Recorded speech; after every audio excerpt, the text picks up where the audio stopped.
Thanks, noon at 11, education and the economy. 2 points Indiana Governor Mike Pence highlighted during his 2015 State of the State address. WSBT-22's James Fillmore is here. And James, the governor says Indiana is on a roll.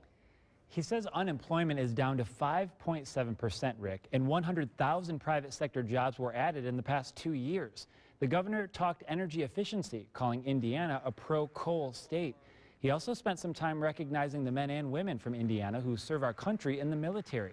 Pence says it's important that Indiana keep its nickname as the Crossroads state. So he wants to invest another $300 million in new funding for roads. He says balanced budgets are the starting point to continued improvement to the state's economy, but he says the key to that success isn't in the state's factories. Instead, he says it's in the classrooms. With more than 100,000 kids in underperforming and failing schools in our state, let's make it our goal in this session of the General Assembly to have 100,000 more students enrolled in high-quality schools by the year 2020. Now, to achieve this goal, we must fund excellence, we must expand choices, and we must ensure that education in Indiana works at the very highest levels.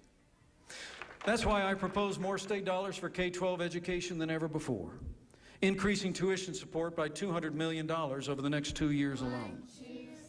He says the plan is to invest $10 million a year to fund scholarships for the state's pre-K pilot program. He also plans to put millions toward teacher performance bonuses to keep or attract good teachers. But Democrats criticize the governor's address as a presidential campaign speech. They say Pence should be focused on providing Hoosiers access to affordable textbooks and college tuition. They claim Pence doesn't have a vision for Indiana because they say he doesn't intend to stick around long enough to have one.